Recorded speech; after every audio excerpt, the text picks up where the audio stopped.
el movimiento de cada nudo va a depender del movimiento del centro de masa. El movimiento de cada nudo depende del movimiento del centro de masa.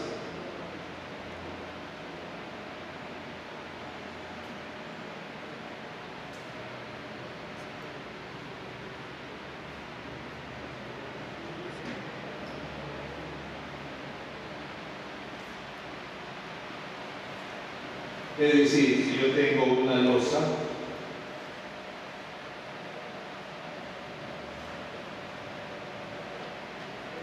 acá está el centro de masa, este genera o distribuye los movimientos a cada nudo. Y luego estos van a distribuir los elementos verticales.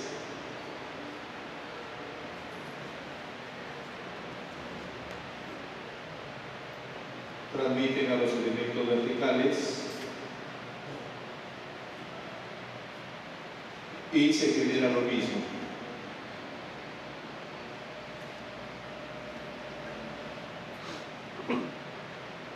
Con un centro geométrico. Pero ¿qué es lo que está pasando acá en este ejemplo? Miramos que los centros de masa no están por una línea vertical, sino están distorsionados. Cuando los centros de masa estén en distintos lugares, lo que vamos a tener son movimientos torsionales diferentes, movimientos torsionales diferentes. Entonces, ¿cuál es su labor dentro de la parte estructural? Que los centros de masa deben alinearse por la vertical.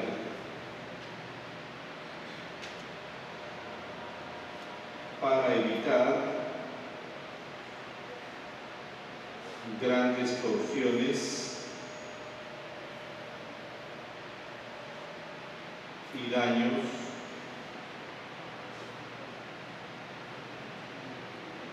en los elementos de corte. Los que van a ir a trabajar mucho van a ser, lógicamente, columnas, muros, van a trabajar porque los centros de masa no están alineados, ¿no? Pues bien, esto se puede borrar. Teniendo ya los centros de masa,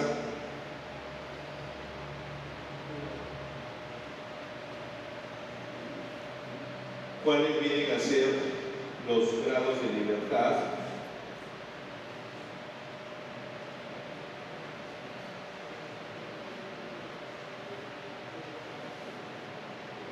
¿Cuáles vienen a ser los grados de libertad y restricciones del centro de masa?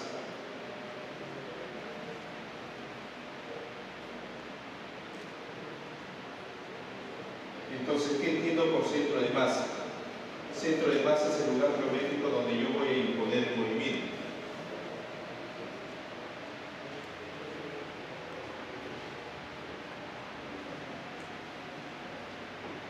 Lugar donde voy a aplicar el movimiento. Este centro de masa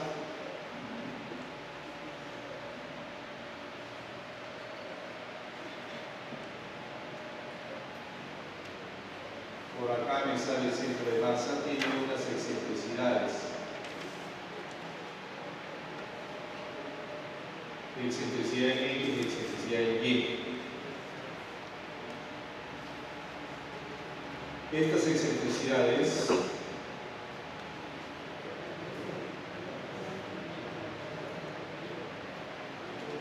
vienen a ser del 5% de la longitud respectiva. Acá hay un error interpretativo en la norma que a veces sucede en los proyectos, que cuando dice voy como signo en X, la excentricidad en X es el 5% de la longitud en Y. Es decir, lo están entendiendo simple y llanamente como un efecto, prácticamente literalmente lo están entendiendo, pero no es así. Cuando uno va a ir en X, tiene acá una fuerza en X. Esta fuerza en X lo que va a tratar de girar es por la excentricidad en Y, que se tiene que considerar el 5% de dicha longitud. Es decir, esta misma losa tendría una acción equivalente al siguiente esquema, ¿no? Que incluiría la fuerza y el momento torsional. Es lo mismo, como un equivalente, acá en mi centro geométrico, de colocar la fuerza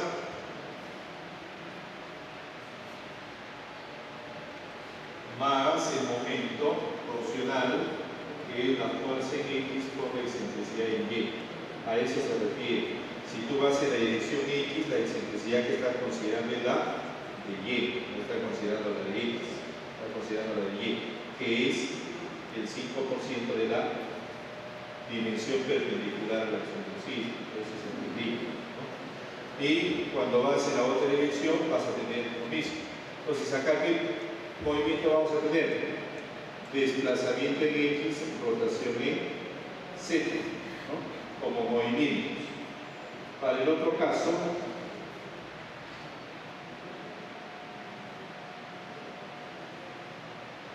tengo acá mi centro geométrico y tengo acá mi centro de masa. Aplico mi otra dirección de sismo. Fuerza en Y,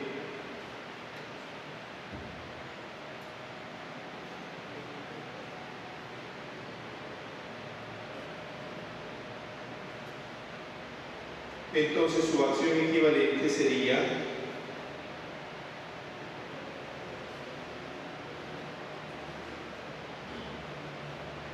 centro geométrico, la fuerza en Y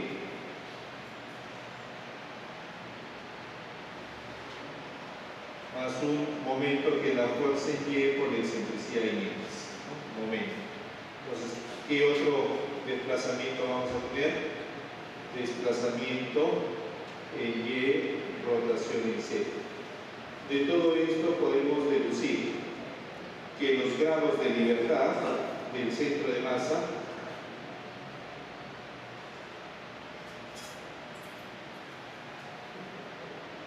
tienen grado de libertad, desplazamiento en X, desplazamiento en Y, rotación en Z. ¿Y qué restricciones voy a tener? Desplazamiento en Z, rotación en X, rotación en Y. Ahí tengo los grados de libertad y las restricciones respectivas.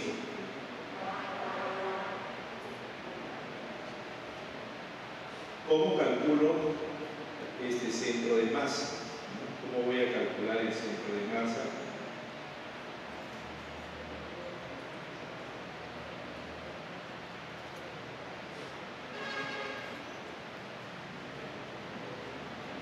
¿Qué voy a tener?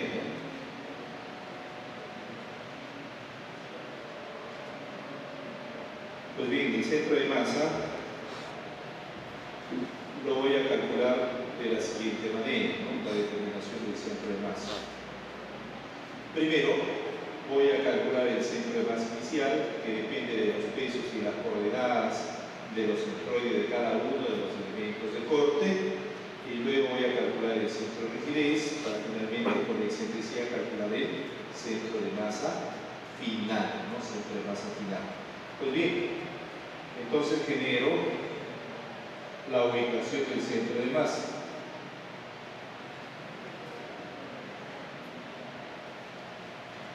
De masa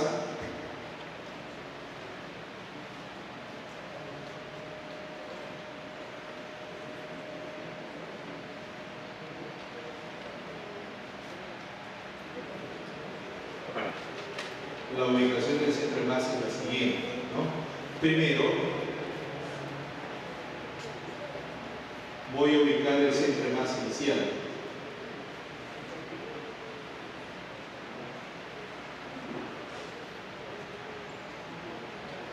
Al ubicar este centro de masa inicial,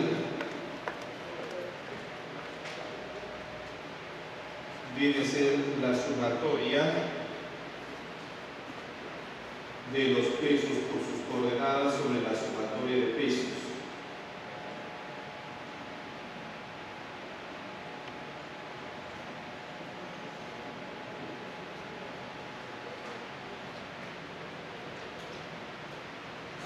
Sumatoria de pesos por sus coordenadas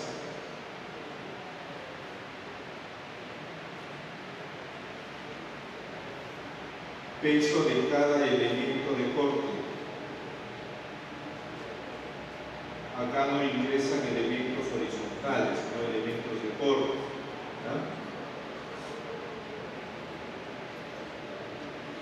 Estas deben ser las coordenadas del centroide de cada elemento.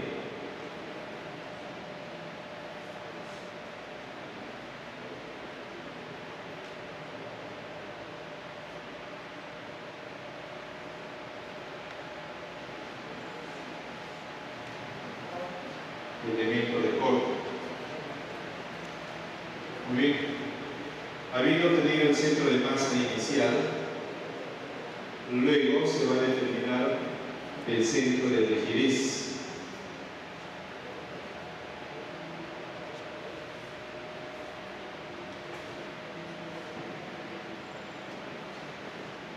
¿Cómo se calcula el centro de rigidez? Entendiéndose que el centro de rigidez es el lugar geométrico donde la estructura se va a deformar menos.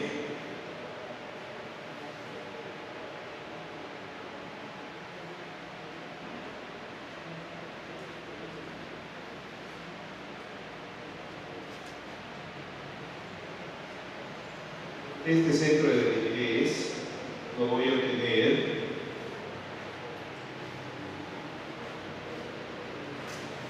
la sumatoria de la rigidez por el brazo de palanca en la otra dirección sobre sumatoria de rigidez.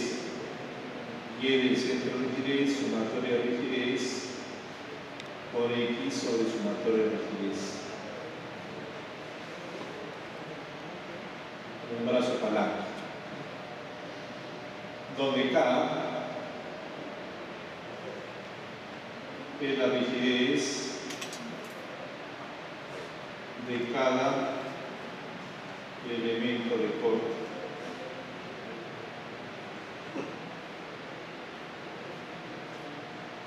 Y el centro de masa final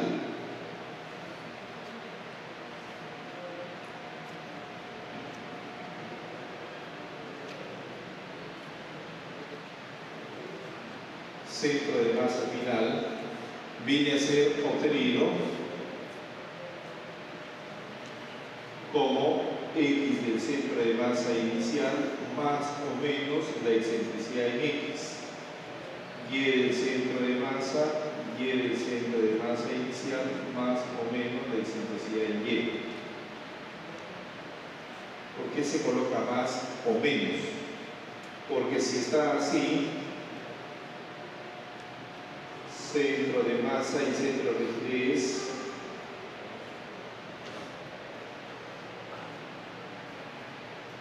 yo tengo que, como coordenadas X, Y,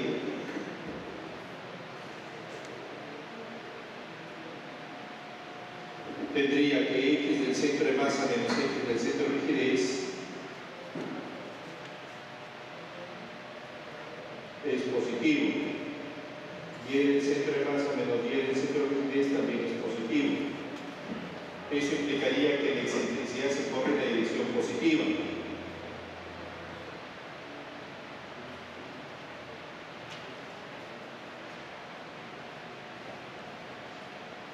Centro de masa inicial se supone que es este de acá.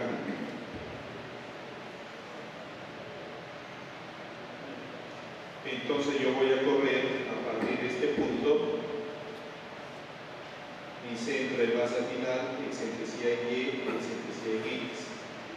Pero si me hubiese salido negativo, voy a tener que correr en la otra dirección, por decirlo. Vengo acá, mi centro de rigidez, y por acá mi centro de masa inicial. Entonces X del centro de rigidez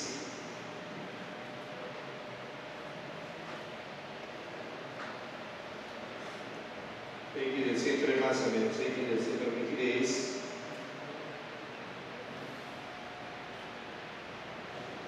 negativo.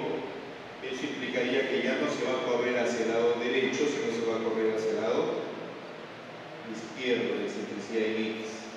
En cambio, la excentricidad en Y no. La excentricidad en Y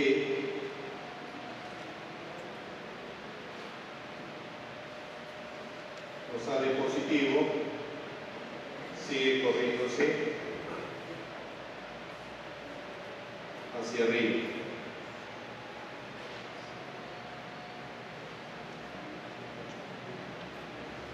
Hoy en día el DAX le calcula esto, ¿no? Le hace todo ese trabajito y le ayuda de toda esta forma. Pero uno tiene que entender cómo es que se ubican los centros de banda, porque si yo me olvidé de acoplar uno de los nudos y probablemente pues me sale otro valor y no entendí y al final el proceso de información, ¿no? No hay software estructural que le indique a usted estos son tus errores y yo te lo voy a corregir, te voy a dar un modelo. Ok, no existe eso. Entonces el operador tiene que ser una persona que entienda cada cosa o cada función que está haciendo, porque si no va a entender las funciones o no va a tener ratios de control, probablemente un mismo edificio calculado en 2 días diferentes le tenga los resultados totalmente distintos, ¿no? Entonces hay que entender de que cada uno tiene que conocer previamente un software y muy bien. A veces me consultan y le agradezco al ingeniero aquel presidente que me ha dado el sitio. Y me preguntan a veces, me dicen, ¿qué software es el mejor de lo que tenemos en el mercado? Y yo siempre le digo, puede que todos los softwares son buenos, no existe software malo. Lo único malo que existe es la persona que lo manipula, ¿no? Y que probablemente induce al error al mismo software, más no es el software el que esté mal, ¿no? De que uno sea más interactivo que otro, eso no es ningún inconveniente, ¿no? Porque nadie le está apurando a usted a que haga un trabajo en 1 hora, 2 horas, ¿no? Usted tiene que tomarse el tiempo de pensar y hacer las cosas bien, ¿no? Definitivamente no existe ningún software malo. También no es adecuado que usted se dedique a la parte estructural y que aprenda 20 softwares estructurales, ¿no? Aprenda uno, pero profundícese en ese y profundícese bastante, ¿no? Eso es lo mejor. Porque cuando usted se da cuenta, cambia de versiones, hay nuevas opciones, nuevas cosas, y uno pues llega a entender la nueva opción y ya está pasando a otro software, estás aprendiendo y ya regresas toda tu vida y eres un aprendiz de un tipo de software, ¿no? Entonces mejor dedícate a una cosa y hazlo bien. Si tú crees que es lo más versátil para ti el software A, con ese software A trabaja y ándate más a fondo, aprende secretos, aprende cosas del mismo software y anda poco a poco profundizando tus temas, ¿no? Esa es la opinión que yo tengo y el consejo que le puedo dar. Porque la juventud ahora pues lo que quiere es, bueno, me inscribo en un curso de SAP, ahí mismo me inscribo en un curso de Redux, ahí mismo me inscribo en otro curso de otro software, ahí mismo me inscribo en otro. Al final se paran paseando por los softwares, paran paseando, pero nunca aterrizan a un lugar adecuado, ¿no? Mejor aprender SAP o el software que tú quieres y ahí anda profundizando estructuras simplificadas, estructuras duales, estructuras por puntos estructurales, núcleo de utilidad limitada, interacción, disipadores, aisladores, y sigue profundizando no linealidades, desempeño, en fin, de cosas que te va a dar el software, ¿no? Entonces, si tú te metes más al fondo, te vas a dar cuenta que cada vez tienes mayor confianza. Por lo tanto, tus cálculos van a ser más certeros. Pero si tú estás por allá y por acá, es bien complicado, definitivamente, ¿no? Pues bien, entonces ya tenemos la ubicación del centro de masa y es ahí donde vamos a colocar las fuerzas.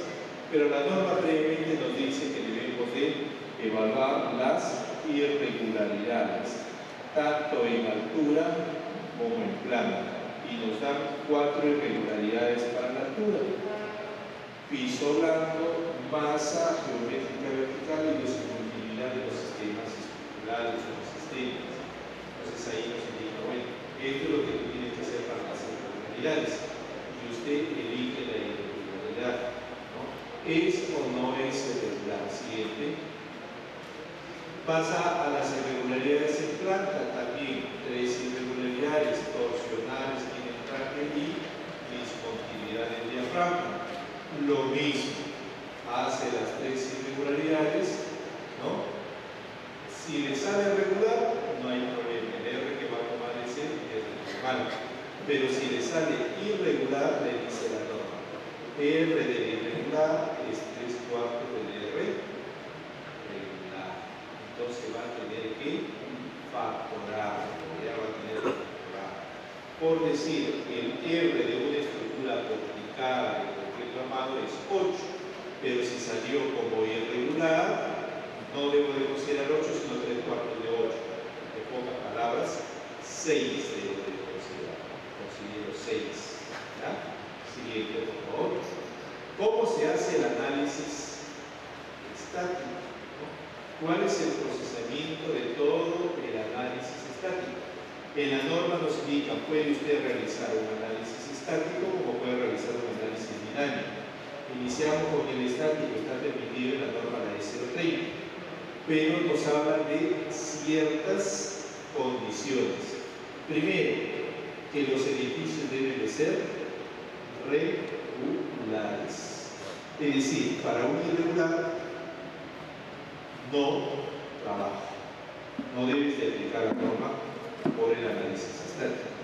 Segunda condición, que la altura debe de ser menor a 45 metros. Si tú superas los 45 metros, ya no es factible el análisis estático. ¿Y cuál es la secuencia para el cálculo por el análisis estático? Primero vas a calcular el periodo fundamental. Entiéndase por periodo al tiempo que voy a invertir para realizar un ciclo de movimiento completo. Entonces, un periodo viene a ser el tiempo de ejecución de un movimiento. Este periodo fundamental debe de ser distinto al periodo del terreno, del suelo. El suelo tiene un periodo de vibración de 0,4 para suelo rígido, 0,6 para suelo intermedio y 0,9 para suelo flexible. Debe de ser diferente, ya tiene que ser diferente. ¿Cómo calcula el periodo fundamental? El periodo fundamental es la altura total del edificio, si miramos acá, del nivel 0 hasta la parte superior. Nivel 0 hasta la parte superior. Nivel 0 hasta la parte superior. Sobre un factor C sub T dependiente del sistema estructural. ¿Cuánto es el C sub T? 35 si el sistema es aporticado, 45 si el sistema es dual, significa pórticos y placas, 60 si el sistema es de muros estructurales o de albañilería. 60 si el sistema de muros estructurales o albañilería. Siguiente. Luego te pide calcular la fuerza cortante en la base. Vas a calcular la fuerza cortante en la base. ¿Cómo calcula la fuerza cortante en la base? Te da una relación. La fuerza cortante en la base viene a ser Z, que es la zona sísmica, uso e importancia de la edificación, factor del suelo, ¿no?, y amplificación sísmica, por el factor del suelo sobre el factor de reducción sísmica y por el peso sísmico de todo el edificio. Peso sísmico. Siguiente. Este factor de zona es Piura, como ya habíamos indicado, 0,4. Zona 2, 0,3, zona 1, 0,15. La norma ahora va a cambiar a una zona 4, que le va a dar un poder de 0,45. 0,45 como factor. Siguiente. El factor de uso. Si la edificación es esencial, un hospital vale 1,5. Si la edificación es importante, un centro penitenciario, 1,3. Si la edificación es común, es 1. Ahí tenemos los factores de uso. Siguiente. En cuanto a lo que es, acá está cada una de las edificaciones, los usos. Siguiente. En cuanto a lo que es el coeficiente de amplificación sísmica, ¿cómo se va a hacer el coeficiente de amplificación sísmica? El C. El C es igual a 2,5 T sub P sobre T. T sub P sobre T. ¿Y este T sub P a cuánto es? Lo acabamos de decir. Es el periodo de vibración del suelo. Si el suelo es rígido, 0,4, intermedio 0,6, flexible 0,9. ¿Y T qué es? Es el periodo fundamental que lo acabamos de indicar.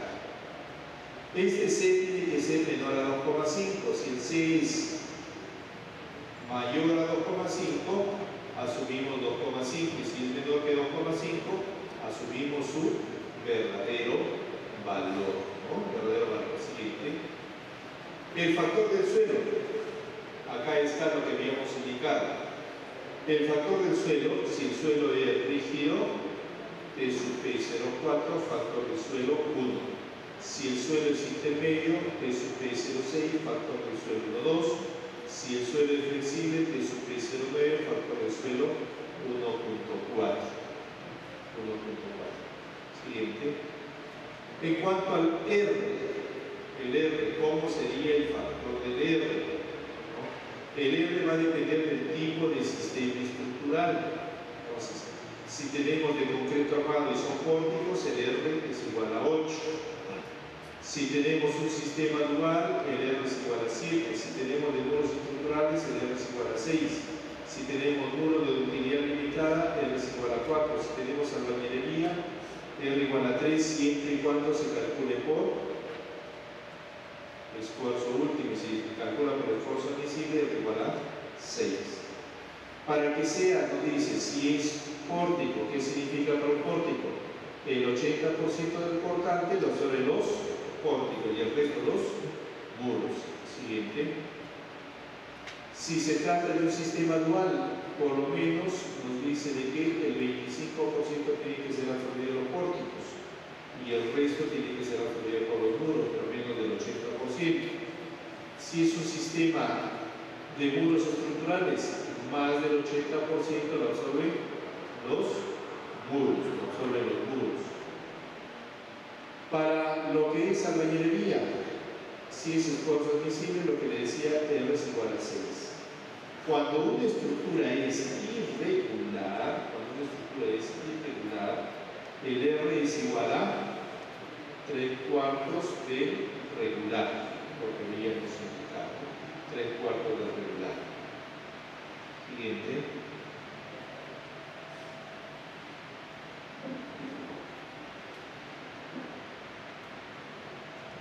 Luego distribuyo la fuerza sísmica. ¿Cómo voy a distribuir la fuerza sísmica por altura? Si el periodo fundamental es menor a 0,7 segundos, la forma de distribución va a ser de la siguiente manera. La fuerza en el piso, entre el piso 1, 2 y 3. La fuerza lo calculo por peso sísmico por la altura brazo y palanca. Significa que tengo un peso en el piso 1. El brazo de palanca sería este H1. ¿Para qué me ha servido el metrado? El metrado solamente me ha servido carga muerta más el porcentaje de carga viva por sismo para poder representarlo como una acción equivalente a través de fuerzas. Más no voy a considerar peso específico del material y adicional a eso fuerzas. Ahí sí no. Ahí lo que está haciendo usted es un análisis inadecuado. Está haciendo carga muerta más sismo al mismo tiempo y no lo puede entender como sismo, ¿no? Es carga muerta más sismo, ¿no? Entonces tiene que tener mucho cuidado. Si usted va a colocar las fuerzas, ya no tiene que colocar pues, en su programa lo que es el metrado automático del peso específico, no. Y si va a calcular va a tener que colocar su peso específico, entonces que el software obtenga sus fuerzas equivalentes, pero usted no puede hacer las dos cosas al mismo tiempo, estaría incompatibilizando el análisis, ¿ya? Entonces tiene pesos por brazos de palanca, piso 1, piso 2, piso 3, sobre la sumatoria de pesos por los brazos de palanca y por la fuerza cortante en la base. Siguiente. Si el periodo fundamental le salió mayor a 0,7 segundos, se va a tener que colocar una fuerza denominada adicional, fuerza adicional. Esta fuerza adicional es la que tenemos acá. Se coloca en el último nivel. La fuerza adicional se va a colocar en el último nivel y va a ser igual a 0,07 periodo fundamental por cortante en la base y menor a 0,15 el valor de la cortante en la base. Luego, ¿cómo calcular las fuerzas? Peso sísmico por brazo de palanca sobre la sumatoria por cortante en la base menos fuerza adicional. En pocas palabras, regrese al anterior, por favor. La suma de estas fuerzas, 1, 2 y 3, va a ser igual a la cortante en la base. Siguiente. En cambio, cuando el periodo es mayor a 0,7 segundos, la suma de estas tres fuerzas, 1, 2 y 3, viene a ser la cortante menos la fuerza adicional. Por eso es que se coloca la fuerza adicional para que la suma de todas, incluida la fuerza adicional, sea igual a la cortante en la base, ¿no? Sea igual a la cortante en la base. Entonces, hay una diferencia de los periodos. Cuando el periodo es menor a 0,7 segundos, una forma que yo tengo que distribuir la fuerza, y cuando el periodo es mayor a 0,7 segundos, donde yo tengo obligatorio que calcular esta fuerza adicional para colocarla en el último nivel y a través de toda esta expresión como tal, ¿no? Siguiente. En cuanto a la excentricidad, lo que les había hablado, ¿qué dice acá? Para cada dirección de análisis, la excentricidad accidental en cada nivel se considera 0,05 veces la dirección del edificio, la dirección perpendicular a la acción de la fuerza. Si hoy yo voy en fuerza en X, ¿qué dirección voy a tener? Dirección en Y. Entonces la excentricidad es en Y, 0,5 por la dirección perpendicular exacta, es en Y. Y acá está diciendo bien claro, esta misma excentricidad es la que vas a tener acá en la torsión. E sub I, E sub I. Es la misma en el efecto torsional. Por lo tanto, no te equivoques en decir que la excentricidad, que a veces lo lee literalmente.